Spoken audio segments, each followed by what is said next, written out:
देख रहे हैं सुदर्शन न्यूज। नमस्कार, खास मुलाकात में आपका स्वागत है। इस खास मुलाकात में मेरे साथ हैं पूर्व सांसद, वरिष्ठ पत्रकार और लेखक संतोष भारतीय जी। पत्रकारिता में अपने 4 दशकों के अनुभव को साझा करते हुए संतोष भारतीय जी ने एक पुस्तक लिखी है, बीपी सिंह, चंद्रशेखर, सोनिया गांधी और मैं यानी संतोष भारतीय। इस पुस्तक में इन्होंने अपने 4 दशकों के पत्रकारिता के अनुभव को लिखा है। इतिहास के जो किरदार इनके सामने से होकर गुजरे, उन किरदारों से जुड़ी घटनाओं का इस पुस्तक में विस्तार से वर्णन है। महत्वपूर्ण राजनीतिक घटनाओं के पीछे की कहानी के गवाह, उस कहानी के बनने की कहानी, सब कुछ इस पुस्तक में क्रमवार ढंग से दर्ज है। बहुत सारे ऐसे संस्मरण हैं जो आपने इसमें लिखा है, लेकिन मैं शुरुआत ये करना चाहूँगा कि अपने पत्रकारिता के अनुभव को लेकर के ये किताब लिखने का, क्योंकि इससे पहले भी आपने बहुत सारी किताबें लिखी है जो अभी पब्लिक डोमेन में है, लोग देख रहे हैं। इस किताब को लिखने का मन कैसे आया और क्यों लगा कि ये किताब जो है अब आना चाहिए, या मुझे लगा कि ये किताब जो आपने लिखी है शायद पहले आना चाहिए? तो मुझे आपको नहीं लगता कि ये किताब देर से आपने लिखी? और अभी मैंने इस समय इसलिए लिखी क्योंकि मैंने देखा कि जो आज के नौजवान हैं, जो राजनीति में जाना चाहते हैं, उन्हें ये पता होना चाहिए, क्योंकि उनके सामने आज के राजनीतिज्ञों का मॉडल है। उन्हें पता ही नहीं कि भारत में पहले किस तरीके के राजनीतिज्ञ हुआ करते थे, उनमें कितना खुलूस था, उनमें कितना प्यार था, मोहब्बत थी, वो अपने सिद्धांतों के प्रति कितने ज़्यादा अडिग रहने के बावजूद एक दूसरे को की पीठ में छुरा नहीं भोंकते थे। अपनी अपनी जगह पर कायम रहते हुए, मानवीय मूल्यों को सम्मान देते थे, विचारधारा पे कायम रहते हुए एक दूसरे से दोस्ती निभाते थे। ये भारत की राजनीति से अब लुप्त हो गया है। मुझे लगा कि मुझे उन सारी घटनाओं को लिखना चाहिए और उन लोगों के बारे में लिखना चाहिए जिनमें से कुछ का आपने नाम लिया, जयप्रकाश जी, चंद्रशेखर जी, इन्हें छोड़ दीजिए, अटल जी, आडवाणी जी, मुरली मनोहर जोशी, ये सारे लोग इसमें हैं। और बहुत सारे लोग महंत, जो अभी उत्तर प्रदेश के मुख्यमंत्री हैं, योगी आदित्यनाथ, उनके गुरु महंत अवैधनाथ कितने बड़े आदमी थे, बिल्कुल, और देश के लिए कितना सोचते थे। जसवंत सिंह, भैरव सिंह शेखावत, ये सब इसके पात्र हैं और भी बहुत सारे पात्र हैं। तो मुझे लगा कि इनके बारे में आज के नौजवानों को जो राजनीति में जाना चाहते हैं, उन्हें मुकेश जी ज़रूर पता होना चाहिए। अगर वो नहीं पता करेंगे तो गलत फैसले लेंगे, क्योंकि आज की राजनीति एक तरीके से छद्म राजनीति चल रही है। बिल्कुल, मुझे लगता है कि उस दौर की राजनीति के बारे में उन्हें अनुभव होगा तो आज के दौर की राजनीति को वो अपने तरीके से अच्छा विश्लेषण भी कर पाएंगे। आपने जिक्र किया अभी आडवाणी जी का, लाल कृष्ण आडवाणी जी का, और अटल बिहारी वाजपेयी का, मुरली मनोहर जोशी जी का। मैं बीच से ही, किताब के बीच से ही ये चीज़ पूछूंगा। एक प्रसंग है, आपने इस पुस्तक में लिखा है कि बीपी सिंह जब प्रधानमंत्री नहीं थे और चुनाव हुआ था लोकसभा का, और यूपीए रिजल्ट आने वाले थे और सरकार बनने की तैयारी हो रही थी, और उस समय ऐसा लग रहा था कि आडवाणी जी शायद जो है प्रधानमंत्री बन जाए, लेकिन बीपी सिंह ने आडवाणी जी को प्रधानमंत्री बनने से रोका। ऐसा इस किताब में आपने कि आडवाणी जी को वो नहीं चाहते थे कि प्रधानमंत्री इसमें नहीं, ऐसा नहीं है। बीपी सिंह देश के बारे में हमेशा सोचते थे। अब देखिए, हर आदमी अपनी समझ और अपना विचार उसका अपना है। उन्होंने अटल जी को फ़ोन किया और पूछा कि प्रधानमंत्री तो आप ही बन रहे हैं? अटल जी ने कहा नहीं, शायद आडवाणी जी इस बार पार्टी के उम्मीदवार होंगे। तब वीपी सिंह ने तय किया और उन्हें लगा कि आडवाणी जी देश के लिए उतने हितकर नहीं हैं, उतने सही व्यक्ति नहीं हैं, और वो 24 घंटे इस उलझन में रहे कि अगर अटल जी होते तो मैं कुछ नहीं करता, लेकिन चूँकि आडवाणी जी बनने वाले हैं, इसलिए मुझे इन्हें बनने में न बने इसकी कोशिश करनी चाहिए। और उन्होंने कोशिश की और सफल कोशिश की। देश के सारे विपक्षी नेता किस तरीके से वीपी सिंह के कहने से, मैं आपको बताऊं किस तरह उनके कहने से उन्होंने अपना मत बदला, ये इस किताब में जिक्र है। बिल्कुल, लेकिन आप बीपी सिंह के काफ़ी करीबी रहे और बीपी सिंह ने जितने फैसले किए उन सभी फैसलों में, सभी बड़े राजनीतिक फैसलों में आप उनके राजदार रहे। जैसा कि इस किताब में मुझे पढ़ के लगा कि कोई भी फैसला, हालांकि उनके मन में क्या था वो सोचने के बाद वो आपको बुलाते थे, लेकिन हर एक फैसले से पहले वो आपको बुलाते थे और आपको जानकारी देते थे और आपसे काम भी करवाते थे। किसी से मिलना है तो आप संदेशवाहक के रूप में उनके पास जाते थे। तो आडवाणी जी से कोई व्यक्तिगत उनकी कोई इस तरह की नाराज़गी थी या आइडियोलॉजिकल बेस्ड नाराज़गी थी जिसके, क्योंकि दोनों आडवाणी जी और अटल जी दोनों तो एक ही पार्टी के थे, आइडियोलॉजी दोनों की एक थी। तो फिर आप सही कह रहे हैं, पर मुझे लगता है कि आदमी पूरी टोटलिटी में देखता है किसी व्यक्तित्व को। और जो इन्होंने वीपी सिंह जी ने आडवाणी जी को देखा तो उनकी टोटलिटी में देखा, उन्होंने पहले क्या कहा, कैसे बयान दिए, किस तरीके का बिहेवियर किया। अब इसमें एक घटना है जिसने वीपी सिंह को बड़ा आहत किया था। जब वो सरकार में प्रधानमंत्री थे और वाम और दक्षिण की मिलीजुली सरकार थी, हर मंगलवार को एक डिनर बैठक हुआ करती थी। बिल्कुल। उस डिनर बैठक में ये नवंबर में सरकार बनी थी वीपी सिंह की और फरवरी में विश्व हिंदू परिषद ने ये घोषणा कर दी थी कि हम राम मंदिर बनाने की शुरुआत करेंगे। और उससे सरकार संकट में पड़ती है। अटल जी इसके पक्ष में नहीं थे, कोई पक्ष में नहीं था, आडवाणी जी भी पक्ष में नहीं थे। बिल्कुल। लेकिन आडवाणी जी ने एक मीटिंग में कहा वीपी सिंह से कि विश्व हिंदू परिषद की इस घोषणा के बाद कि आप इन सब लोगों को गिरफ्तार कर लीजिए। बिल्कुल। वीपी सिंह को वो अच्छा भी लगा, लेकिन बाद में उन्हीं आडवाणी जी ने रथ यात्रा की।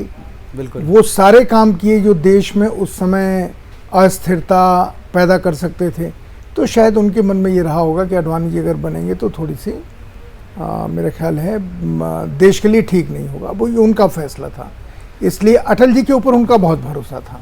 बिल्कुल। आडवाणी जी के ऊपर नहीं। बिल्कुल। एक चीज़ मैं शुरुआत में ले जाऊंगा आपको। इस किताब की शुरुआत में आपने जेपी का जिक्र किया, जयप्रकाश नारायण जी का जिक्र किया था और दाम बांधो जो आंदोलन था उससे आपने शुरुआत करी थी और उसी में जेपी ने आपकी प्रतिभा को पहचाना और पत्रकार बनने का सजेशन शायद उन्होंने ही दिया था, जैसा कि आपने इस किताब में लिखा है। तो मुझे लगा जो पढ़ के इस किताब को कि आप जेपी के ज़्यादा करीबी थे। जेपी ने ही आपको चंद्रशेखर जी से मिलवाया, फिर आप बीपी सिंह के करीब आए। लेकिन बीपी सिंह के करीब कैसे आए? क्या जब आप रविवार में काम करते थे, लखनऊ में ब्यूरो में आप थे वहाँ पर, तो क्या मुख्यमंत्री वहाँ पर उस समय वीपी सिंह थे, तो क्या उस दौरान आपकी निकटता हुई और वो निकटता इतनी बढ़ी कि आप आखिरी तक उनके हमराज थे? नहीं, ऐसा नहीं था। वीपी सिंह मुख्यमंत्री बने और हमारे तो सारे अंक गवाह हैं क्योंकि मुँह से कहने से कुछ बनता नहीं है जी। मैं जितने दिन वहाँ रविवार का संवाददाता रहा और मैं पूरे समय तक रहा, हम लोग सत्ता विरोधी, सत्ता प्रतिष्ठान विरोधी पत्रकारिता करते थे। जो पब्लिक के हित में हो, सरकार को उसकी जानकारी मिले। वीपी सिंह हमेशा परेशान रहते थे रिपोर्ट से जो रविवार में हम लोग लिखते थे और उन रिपोर्ट के परिणाम स्वरूप बहुत सारे काम हुए जो वीपी सिंह को जानकारी हमारे यहाँ से मिली, रविवार से मिली। वीपी सिंह मुझे कहते थे कि कभी तो एक बार तो प्रेस कॉन्फ्रेंस में कह दिया, कभी तो हमारे लिए सोमवार लेके आइए, आप हमेशा रविवार ही लेके आते हैं। वीपी सिंह ने जब त्यागपत्र दे दिया तब मुझे लगा कि ये आदमी, और तब मेरी उनसे आमने सामने की बातचीत हुई, तब मुझे लगा कि ये आदमी वैसा नहीं है जैसा हम समझते थे। ये आदमी ईमानदार भी है, भावुक भी है और समझदार भी है। बिल्कुल। और उन्होंने जो इस्तीफ़ा दिया है, मुकेश जी अगर आपने इसमें पढ़ा हो, हमने उसको लिखा है, विश्वनाथ प्रताप सिंह का मुख्यमंत्री पद से त्यागपत्र वाला पत्र अपने आप में साहित्य का एक खूबसूरत टुकड़ा है। वो पढ़ना चाहिए। वो बताता है कि एक मुख्यमंत्री कितना भावुक हो सकता है और क्यों वो इस्तीफा दे रहा है। उसका उसने जो वर्णन किया है वो कमाल का वर्णन है। एक चीज़ और मैं जानना चाहूँगा कि वीपी सिंह से निकटता आपकी रही और वीपी सिंह के निकटता के कारण क्या आप मुलायम, आपने लिखा है कि मुलायम सिंह आपको दुश्मन मानते थे, अशोक सिंघल आपको दुश्मन मानते थे या आपको मतलब पसंद नहीं करते थे, तो ये क्यों ऐसा था? क्या वीपी सिंह से करीबी के कारण, पक्ष विपक्ष के कारण मुलायम सिंह आपको अपना दुश्मन मानते थे या कोई और पर्सनल वजह थी या केवल राजनीतिक वजह थी? क्योंकि चूंकि आप तो पत्रकार थे तो किसी नेता से दुश्मनी और दोस्ती तो मुझे लगता है कि इस तरीके से किसी नेता को, किसी पत्रकार को नहीं देखना चाहिए। तो फिर आपकी दुश्मनी क्यों आपको लिखना पड़ा कि मुलायम सिंह आपको दुश्मन मानते थे? आज भी मानते हैं जी। उसका कारण है कि ये सवाल मुलायम सिंह के स्वभाव का है। अशोक सिंघल मुझे दुश्मन नहीं मानते थे। अशोक सिंघल मुझे मानते थे कि मैं उनके विचारों का विरोधी हूँ, बस इतना ही। लेकिन मुलायम सिंह जी मानते थे कि मैं, और उनको मुलायम सिंह थोड़े कान के कच्चे थे, उन्होंने ये मान लिया कि मैं वीपी सिंह के बिहाफ के ऊपर मुलायम सिंह को सत्ता से हटाने के लिए विश्व हिंदू परिषद को बढ़ावा दे रहा हूँ। जो घटना मैंने लिखी, मैं इलाहाबाद गया था और उसको वो आज तक सुनाते हैं। दरअसल मुलायम सिंह का स्वभाव किसी पर भी विश्वास करने का नहीं है, किसी पर भी, बिल्कुल, सिवाय उस समय अपने भाई के अलावा वो किसी पर विश्वास नहीं करते थे। लेकिन शिवपाल सिंह एक यादव का। जमाने में अमर सिंह काफी करीबी हुआ करते अमर सिंह थे। करीबी थे, बिल्कुल, लेकिन अमर सिंह के ऊपर भी देखिए ना, उनके आखिर में तो मतभेद हुआ ही, बिल्कुल। लेकिन मुलायम सिंह को खड़ा करने में आपने जो नाम लिया, अमर सिंह का बहुत बड़ा हाथ है। बिल्कुल। मुलायम सिंह के फाइनेंस का इंतजाम, मुलायम सिंह को राजनीतिज्ञों से मिलाना, मुलायम कॉर्पोरेट सिंह में को इंट्रोड्यूस हाँ, करना, बिल्कुल बिल्कुल। बिल्कुल अमर सिंह का बहुत बड़ा हाथ है। पर आखिर में तो मुलायम सिंह ने उनको छोड़ दिया ना। बिल्कुल। अच्छा, मैं आपको बता रहा हूँ, मैंने इसमें लिखा है हम्म। कि मुलायम सिंह जी को पहली बार वीपी सिंह से मैंने मिला है। वो मेरी कार में बैठ के वीपी सिंह के पास गए, पूरी घटना लिखी बिल्कुल है। बिल्कुल लिखा हुआ है। और जब हाँ अगले दिन मैं वीपी सिंह के पास गया तो उन्होंने कहा कि एक कारण बताइए, कि मुलायम सिंह ने मुझे कहा कि ये सारी बातें आप संतोष जी को मत बताइए। तो मैं ये जानना चाह रहा हूँ कि वो आप ही का सहारा लेकर के मेरे पास आए, मुझसे बैठे, बात की, आपने उनकी बातचीत की, और आप ही के बारे में वो ये कह के गए। मैंने कहा देखिए ये आदमी का स्वभाव, यही सब जवाब मैंने बिल्कुल। दिया हाँ, वीपी वो चीज़ जिक्र किया है आपने कि वो एक उनका स्वभाव है। बिल्कुल। एक चीज़ और मैं जानना चाहूँगा, मुझे लगता है कि वो जो दौर था जब वीपी सिंह को प्रधानमंत्री बनना था, चुनाव हो चुके थे, वीपी सिंह के नाम पे वोट पड़े थे, लेकिन प्रधानमंत्री पद का उम्मीदवार वो घोषित होकर के चुनाव वो नहीं हुआ था, चुनाव करना था सांसदों को। इस बीच में ये जो प्रकरण हुआ था, चंद्रशेखर वाला प्रकरण, फिर जो देवीलाल की जो उसमें भूमिका थी, और फिर जो बातचीत हुई थी, मैं चाहूँगा कि जो किताब में आपने जिक्र किया एक बार हमारे दर्शकों को बताएं कि वो पूरा वाकया क्या था। मुकेश, इसमें देवीलाल जी का कोई रोल नहीं था। रोल मुख्यतः अरुण नेहरू जी का था और बीजू पटनायक साहब का था। ये लोग चाहते थे कि वीपी सिंह ही प्रधानमंत्री बने, जबकि चंद्रशेखर जी दिमागी रूप से तैयार थे कि वो चुनाव लड़ेंगे अगर चुनाव होगा तो, और उन्हें ये लगता था कि उन्हें ही प्रधानमंत्री बनना चाहिए, वीपी सिंह को नहीं बनना चाहिए। चंद्रशेखर जी का सोचना कोई गलत नहीं था। चंद्रशेखर जी ने जितना संघर्ष किया जीवन में, बिल्कुल, जिस तरीके से, और जितने बड़े वो पार्लियामेंटेरियन थे, वो अकेले थे जिन्होंने अकेले तनहा रहते हुए बिरला का विरोध किया। बिल्कुल। उन्होंने मोरारजी भाई का विरोध किया, हाँ, और फिर इंदिरा जी से लड़ गए जयप्रकाश जी के लिए। बिल्कुल। तो इसलिए चंद्रशेखर जी का ये सोचना कोई गलत नहीं था। पर आप जनता को क्या कहेंगे, ये राम और परशुराम की कहानी है। बिल्कुल कि राम भगवान थे, परशुराम उससे बड़े थे, लेकिन परशुराम को उन्होंने आखिर मानना पड़ा कि राम ही बड़े हैं, हम नहीं। तो ये तो इतिहास ऐसे कभी कभी रास्ते आपके सामने खड़े कर देता है, जहां आप वो चाहते हैं। मैं उस प्रकरण को जानना चाहता हूं जो देवीलाल ने पहले इंट्रोड्यूस किया, मनोनीत पहले देवीलाल हुए, फिर उसके बाद वीपी सिंह को उन्होंने आगे कर दिया। ये पूरा प्रकरण क्या था, इसके पीछे की कहानी मुझे लगता है कि मैं आपको बताता हूँ। बीजू पटनायक और अरुण नेहरू जी ने मिलकर के ये रचना की थी कि ये कैसे हो कि चंद्रशेखर बीच में ना आए और चुनाव न हो। उन्होंने ये तय किया कि हम देवीलाल जी को समझाते हैं और देवीलाल जी को इसमें शामिल करते हैं कि देवीलाल जी, हम आपका नाम प्रस्तावित करेंगे और चंद्रशेखर जी से कहेंगे कि हम लोग देवीलाल जी को बनाना चाहते हैं प्रधानमंत्री। चंद्रशेखर जी बीच में से हट जाएंगे। एग्जैक्ट ऐसा ही हुआ। उन्होंने ये योजना न चंद्रशेखर जी को बताई, न वीपी सिंह को बताई। चंद्रशेखर जी को ये बताया कि कन्फ्यूज़न है, कुछ हो सकता है, तो हम लोग चाहते हैं देवीलाल जी थोड़े दिनों के लिए प्रधानमंत्री हो जाए, फिर जो होगा होगा। चंद्रशेखर जी मान गए।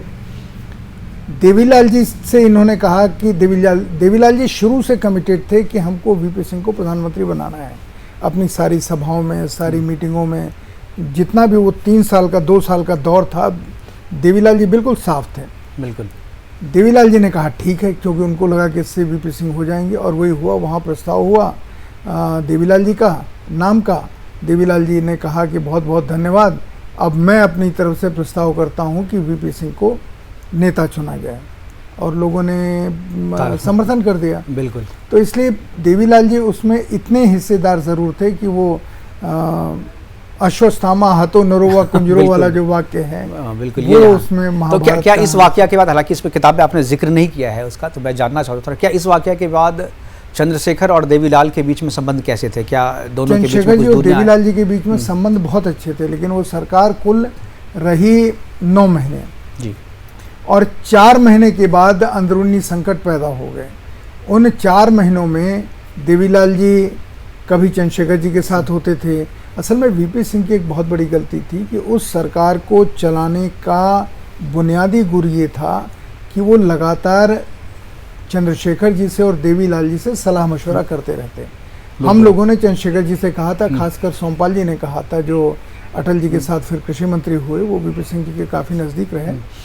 उन्होंने भी ये राय दी और मैंने भी कहा कि देखिए आप इन दोनों लोगों से मिल करके किसी भी तरीके से सलाह मशवरा करते रहिए, और अगर आप समस्या का हल इन दोनों के ऊपर छोड़ देंगे तो ये दोनों कुछ भी करके आपकी समस्या का हल करेंगे। पर वीपी सिंह जी को शायद अरुण नेहरू जी की वजह से, या अभी 2-3 लोग और जीवित हैं जो राज्यपाल हैं, तो शायद उन लोगों की राय से उन्हें लगा कि नहीं, हमको इनसे बहुत सलाह मशवरा नहीं करना चाहिए, सरकार चलानी चाहिए। बिल्कुल, वो चूक उनसे हुई और जिस चूक ने जनता दल की सरकार टूटने की नींव डाल दी, अविश्वास की नींव डाल दी। बिल्कुल। एक चीज़ और भी वीपी सिंह पे ये भी इल्ज़ाम लगा, आपने इस किताब में भी जिक्र किया है इस बात का, कि जिस मुद्दे को लेकर के वीपी सिंह प्रधानमंत्री बने थे, चुनाव जीते थे, बोफोर्स को लेकर के, करप्शन को लेकर के, खास तौर पे करप्शन पे उन्होंने कुछ किया नहीं, इसलिए उनका इंप्रेशन जनता के बीच में भी जो उनकी छवि थी, जो भ्रष्टाचार से लड़ने वाले नेता के रूप में, वो 3 महीने में वो संकेत जो है आपने दिया कि वो पूरी तरीके से खत्म हो। तो आखिर वीपी सिंह को क्या ये नहीं पता था कि हम जिस मुद्दे को लेकर के आए हैं उसी मुद्दे पे हमें रहना चाहिए, उसके बारे में कुछ भी नहीं किया? तो क्या था ये पूरा मामला, क्यों नहीं ऐसा कर पाए वीपी सिंह? मुकेश जी, आप उन पत्रकारों में हैं, हालांकि संख्या बहुत छोटी होती जा रही है, पर आप उन पत्रकारों में हैं जो लिखते पढ़ते हैं जी, और पुरानी चीज़ों के बारे में भी खोज खबर रखते हैं। वीपी सिंह जी ने, जब वो ये काम राजीव गांधी का था कि वो एफआईआर कराते बोफोर्स के ख़िलाफ़, जब वो तय हो गया, पार्लियामेंट्री कमेटी जो जेपीसी बनी थी, उसमें जो कार्रवाई हुई कि बोफोर्स के खिलाफ एफआईआर करना राजीव गांधी जी की सरकार का काम था, नहीं हुआ। जब वीपी सिंह प्रधानमंत्री बने तो उन्होंने इस काम की जिम्मेदारी 2 लोगों को सौंपी, एक श्री अरुण जेटली और दूसरे श्री राम जेठमलानी। इन दोनों लोगों ने इस केस को जलेबी बना दिया और इतना उलझाया कि एफआईआर देर में हुई, इसकी जांच नहीं ठीक से शुरू हुई, और जो बहुत आसान केस था उन्होंने इसे इतना उलझा दिया। मैंने कुछ छिपाया नहीं, उसमें लिखा है कि एक चीज़ आपने इसमें जिक्र किया, मुझे लगा किताब पढ़ते हुए, कि आपने राजीव गांधी जी को क्लीन चिट दिया बोफोर्स मामले में पूरे, क्योंकि आपने इसमें यह कहा है कि जब बोफोर्स की बात हो रही थी तो उनके आवास का इस्तेमाल किया गया, और उनके आवास का इस्तेमाल किया गया, राजीव गांधी को ये नहीं पता था। क्या ये कैसे, जो पाठक हैं कैसे यकीन करें? देखिए, अक्सर ये होता है कि जो चलते पुर्जे लोग होते हैं वो ऐसा ही करते हैं। राजीव गांधी के घर में इटालियन होने के नाते ओट्टावियो कुत्रोची जाते रहते थे, और उसका उन्होंने फ़ायदा उठा करके बताया प्राइम मिनिस्टर के घर कोई ऐसे तो नहीं जा सकता है। बिल्कुल। अब चूंकि वो इटालियन थे, सोनिया जी भी इटालियन थी, राजीव गांधी से वो बात करते थे, और यहाँ सनम प्रगति नाम की एक कंपनी थी जो जगदीशपुर से, हजीरा और जगदीशपुर के बीच में पाइपलाइन डालने का काम कर रही थी, वो उस कंपनी से जुड़े हुए थे, तो बातचीत करने के बहाने आते थे। और यहाँ उन्होंने दूसरी कंपनी से, इंटरनेशनल कंपनी से जो बांटती है नोबेल पुरस्कार, एबी बोफोर्स, उसके साथ संपर्क कर लिया और सौदा हो गया, डील हो गई। लेकिन मैं फिर साफ करता हूँ, राजीव गांधी के खाते में पैसे नहीं गए। राजीव गांधी को शायद बहुत बाद में पता चला होगा। मैंने एक किताब लिखी है, बहुत लोग सवाल करते हैं, शायद आप भी करें, क्योंकि लोग सवाल करते हैं फिर सवाल का जवाब भूल जाते हैं कि वो पैसा गया कहाँ। बिल्कुल। मैंने एक किताब लिखी है, अंधेरी दुनिया का रास्ता। बिल्कुल। और मैं इसका जो अगला संस्करण आएगा उसमें मैं उसको 2009 में शायद आपने लिखी। हाँ, मैं मैं डालूंगा अगले संस्करण में, जिसमें मैंने पूरा लिखा है कि वो पैसा किस दिन, किस तारीख को, किस अकाउंट में गया, और वहां से फिर कहाँ गया, वहां से फिर कहाँ गया, और वहां से फिर उसका कुछ पता नहीं चला। ये मैंने उस लेख में लिखा है और उस किताब में प्रकाशित है, तो इसलिए मैं ये भाग नहीं सकता कि मैं नया लिखूंगा। मैं उसी पूरे चैप्टर नहीं, मैं वो नहीं भाग, लेकिन मैंने इस पूरी किताब में देखा कि आपने पूरी तरीके से क्लीन चिट दिया। जो करप्शन के आरोप राजीव गांधी पे वीपी सिंह ने लगाए थे, आप करीबी वीपी सिंह के रहे इसलिए जाने जाते हैं। नहीं, संतोष भारतीय जी बहुत करीबी है। मैं राजीव गांधी को भी लगभग उतना ही जानता था मुकेश जी। मैंने ये इसलिए लिखा कि कोई भी प्रमाण अभी तक राजीव गांधी के खिलाफ बोफोर्स से जुड़ा साबित नहीं हो पाया, इसलिए मैंने लिखा है इसको। नहीं, ये तो पॉलिटिकल चीज़ है, लेकिन चूंकि आप एक दस्तावेज लिख रहे थे, उस दस्तावेज में ये हमारे और आपके जाने के बाद भी ये किताब रहेगी और ये दस्तावेज, ये फैक्ट्स रहेंगे, तो लोगों को ये पता चलेगा भाई जो भी आरोप लगे थे वो तो कोर्ट ने जो फैसला दिया उसको लोग याद नहीं रखेंगे, लेकिन मुझे लगता है कि इस किताब में जो आपने लिखा है उस किताब को लोग याद रखेंगे। एक चीज़ और मैं जानना चाहूँगा, जो शायद मुझे भी नहीं यकीन हुआ, कि आपने कहा कि अमिताभ बच्चन से सोनिया गांधी ने राहुल गांधी की फीस भरने के लिए पैसे मांगे। तो ये क्या सोनिया गांधी, राजीव गांधी के जाने के बाद सोनिया गांधी के पास इतने पैसे नहीं थे कि वो अपने बच्चों की फीस भर सके लंदन में? मुकेश जी, इसके जवाब में मैं बहुत कहानी इसलिए नहीं सुनाऊंगा क्योंकि जिनको जानना है उनको आप अनुरोध कीजिए, किताब खरीदें, जहाँ बिक रही है अमेज़न वगैरह से मंगवाएं और इसको पढ़ें। बिल्कुल। लेकिन मैं इतना ज़रूर कहूँगा कि आज बहुत सारे लोग जीवित हैं। अमिताभ बच्चन जीवित हैं, सोनिया गांधी जीवित हैं, बिल्कुल सही। एक चीज, एक दो और पात्र जीवित हैं। अभी तक कोई सामने नहीं आया इस किताब का खंडन नहीं किया। इसमें हिंदुजा का जिक्र है, उनका कोई जिक्र नहीं आया। मिलेनियम स्टार, देश के महानायक अमिताभ बच्चन, बिल्कुल। देश को पहली बार इस किताब से पता चला कि वो भी चावल का व्यापार करते थे। और एक चीज जो सबसे ज्यादा कंट्रोवर्सी मुझे लगता है कि इस चीज को जानने के लिए दर्शकों को ये किताब पढ़नी चाहिए कि आखिर कौन था वो शख्स जो अमिताभ बच्चन को सांसद रहते हुए उन्हें विदेशी मेहमानों के सामने मेरे अंगने में तुम्हारा क्या काम है इस पर डांस करने के लिए कहता था। ये भी इस पुस्तक में लिखा हुआ है। जब आप किताब पढ़ेंगे तभी आपको पता चलेगा। मैं इनसे नहीं पूछूंगा कि वो कौन शख्स था जो अमिताभ बच्चन को विदेशी मेहमानों के सामने सांसद रहते हुए डांस करने के लिए कहता था, गाना गाने के लिए कहता था। ये किताब पढ़ने के बाद पता चलेगा। लेकिन एक चीज़ आपने संतोष जी जो जिक्र किया है, मैं उसमें जानना चाहूँगा। मुझे लगता है कि इसमें कहीं ना कहीं आपने छुपाई है वो बात। मैं मतलब आरोप है मेरा आप पे कि आपने हिंदुजा का जिक्र किया। आपने कहा कि हिंदुजा से आपकी बात जो है लंदन में हुई है, उन्होंने आपको सारी बातें बताई, लेकिन उसमें से एक भी बात आपने किताब में लिखी नहीं कि आखिर क्या बात हुई। मैंने इसलिए नहीं लिखी क्योंकि उसमें हिंदुजा ने मुझे कहा कि आप इसमें से, और सही कहा कि इसमें से आप कुछ भी साबित नहीं कर सकते, हमने आपको सब बता दिया। मैंने पूछा क्यों नहीं कर सकते? उनका कि आपकी सरकार में ऐसे लोग हैं जो उस तथ्य को सामने नहीं आने देना चाहेंगे। और यहाँ लौट करके दिल्ली में मैंने प्रधानमंत्री को ये सारी बात बता दी थी। प्रधानमंत्री ने शायद इसके बारे में बातचीत की हो जो अपने उनके कैबिनेट सेक्रेटरी थे या अभी भूरेलाल जी जिंदा, ऐसा मेरा अंदाज़ है। तो इन लोगों ने भी उनको राय दी होगी कि ये सही कह रहे हैं, तो इस चीज़ को भी यहीं पड़ा रहने दीजिए, क्योंकि हम साबित नहीं कर सकते। और वीपी सिंह को मैंने एक चीज़ देखी कि वो जिस चीज़ को साबित नहीं कर सकते थे उसको उठाते नहीं थे। वो जो अकाउंट नंबर बताते थे वीपी सिंह, उस अकाउंट नंबर का जिक्र मैंने अपनी किताब में किया है, जिसका मैंने जिक्र किया। बिल्कुल। लेकिन जिस चीज़ को वो साबित न कर सकें, वीपी सिंह ने क्या कमाल किया। वीपी सिंह ने भारत और पाकिस्तान के बीच का युद्ध टाल दिया। बिल्कुल। जब उनको पता चला, और मिलिट्री इंटेलिजेंस ने कहा कि ऐसा कुछ नहीं है, उन्होंने उसको बिल्कुल एक वाकया याद है पाकिस्तान के नाम पे कि चंद्रशेखर जी ने एक बार नवाज शरीफ को कह दिया कि कश्मीर ले लो। क्या था वो वाकया? मैं चाहूँगा आप हमारे ये मैं चाहूँगा कि आपने पूछा, इसके लिए आपको बहुत बहुत धन्यवाद, क्योंकि ये भारत के प्रधानमंत्री का कितना तार्किक दिमाग हो सकता है और सही दिमाग हो सकता है उसका उदाहरण है। यहाँ चंद्रशेखर जी ने प्रधानमंत्री पद की शपथ ली और वही शपथ लेने के बाद वो 4 बजे शाम को उड़ गए माले के लिए, जहाँ राष्ट्रमंडलीय देशों के प्रधानमंत्रियों का या राष्ट्राध्यक्षों का सम्मेलन होने वाला था। जब सम्मेलन हुआ, चंद्रशेखर जी वहाँ पहुँचे। नवाज शरीफ भाषण दे करके, क्योंकि क्रम में उनको पहले बोलना था, वो बोल करके नीचे उतर रहे थे मंच से। चंद्रशेखर जी मंच के ऊपर चढ़े और जाकर के उन्होंने अपना भाषण दिया पूरा। चंद्रशेखर जी भाषण देके नीचे उतरे।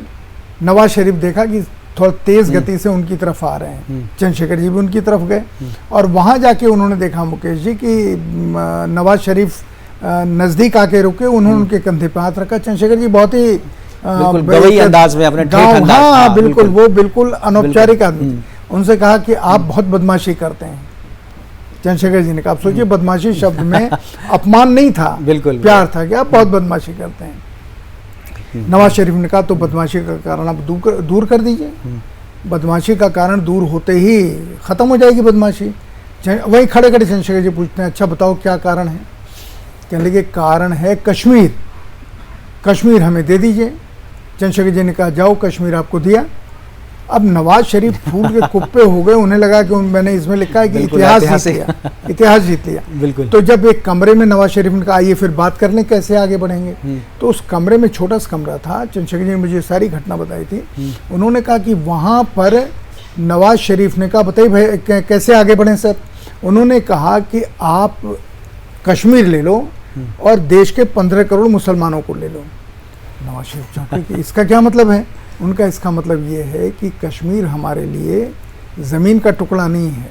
आप बहुमत के आधार पे कि वहाँ मुसलमान 90% हैं, उसे अगर आप मांगते हैं और मैं दे देता हूँ, तो हमारे गांव में हर गांव में मुसलमान बहुत अल्पमत में हैं, 2, 3, 4, 10 घर हैं और बाकी सब हिंदू हैं।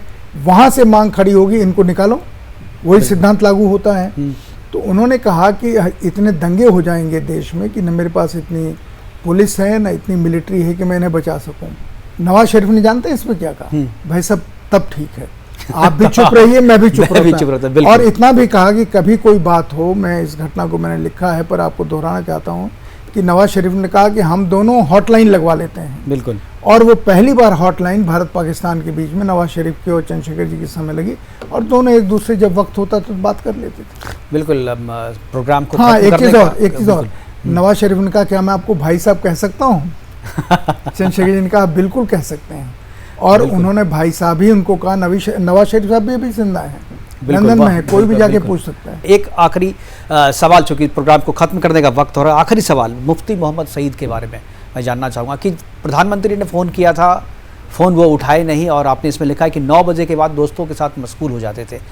क्या किस चीज़ में मशगूल रहते थे? कि गृह मंत्री थे उस टाइम में, प्रधानमंत्री का फ़ोन नहीं उठाते थे, दोस्तों के साथ मशगूल रहते थे। पूरा किस्सा मैं समझूंगा, संक्षेप में आप हमारे दर्शकों देखिए, अपनी अपनी आदतें होती हैं, अपना अपना स्वभाव होता है। मुफ्ती साहब 9 बजे के बाद काम करने में बहुत भरोसा नहीं करते थे और दोस्तों के साथ बातचीत करके, गपशप करके अपने को रिलैक्स करते थे और वो गायब हो जाते थे। जब उस समय मोबाइल था नहीं, तो उस पर वीपी सिंह जी ने कहा, उस दिन जब बाबरी मस्जिद राम जन्मभूमि का मसला था और एक प्रस्ताव आ गया राम जन्मभूमि ये न्यास नहीं विश्व हिंदू परिषद की तरफ से, हाँ, कि हम नहीं चाहते हैं, 2 लोगों ने दिया उनके सदस्यों ने, जिसमें एक महंत वैद्यनाथ थे, कि हम नहीं चाहते हैं कि सरकार गिराने की कोशिश हो और इसको टाल देना चाहिए आगे। इस प्रस्ताव को आते ही उन्होंने कहा कि गृहमंत्री को तलाशिए और उनसे कहिए कि संकट टल गया है। लेकिन गृहमंत्री नहीं मिले। तब आरडी प्रधान के पास मुझे भेजा वीपी सिंह ने रात में 1 बजे कि जाइए इसकी घोषणा कराइए। और अभी जो हमारी ANI की चीफ हैं स्मिता प्रकाश, इनके पिता बहुत बड़े आदमी थे, श्री राम मोहन राव, वो PIO थे उस समय, उनको बुलाया गया राम मोहन राव जी को और उनको वो दिया गया। और हमारे दूरदर्शन ने जो रात में विविध भारती के प्रोग्राम दिखाता था, बिल्कुल, उन्होंने रिकॉर्डिंग मोड पे जो होती थी जी, उस पे उन्होंने बीच में घोषणा करवानी शुरू की और सवेरे लोगों को, पूरे विश्व हिंदू परिषद के सदस्यों को लगा अरे ये क्या हो गया। तो उस समय जब नहीं मिले तब उन्होंने मुझे कहा कि उनसे कह दिया। अब उनके कहने का उन्होंने कह दिया, लेकिन मेरा कोई हक तो था नहीं, मैंने सुन लिया, लेकिन मैंने इसमें लिखा है उनका कि उनसे कह दीजिए कि अवेलेबल रहा करें। पत्रकारों को एक बार ये किताब जरूर पढ़नी चाहिए और एक संग्रह करके रखने वाली किताब है। फिलहाल अभी के लिए इतना ही। हमारे साथ संतोष भारतीय जी आप आए और आपने इतना वक्त दिया हमारे साथ, इस किताब के बारे में इतनी जानकारियां दी, इसके लिए आपका बहुत बहुत शुक्रिया, बहुत बहुत धन्यवाद। आपने भी किताब के बारे में अलग तरह की जानकारी मुझसे पूछी, सवाल पूछे, इसके लिए आपका धन्यवाद। इसका मतलब है कि आपने उसको पढ़ा है। बिल्कुल, मैंने पूरी तरीके से पढ़ी, थोड़ा देर ज़रूर पढ़ने में थोड़ा टाइम ज़रूर लगा मुझे, लेकिन मैंने पूरी किताब पढ़ी है और पढ़ने के बाद ही मैं दावे के साथ कह सकता हूँ कि आप अगर इस किताब को पढ़ेंगे तो आपको ना सिर्फ अच्छा लगेगा, मज़ा लगेगा, बल्कि आपको लगेगा कि हम उस इतिहास के हिस्से हुए हैं जो इतिहास हमारे पहले लिखा जा चुका है। यानी इतिहास को अगर वर्तमान में आपको जीना है, वर्तमान में आपको देखना है, जानना है, तो इस किताब को ज़रूर खरीदिए, ज़रूर।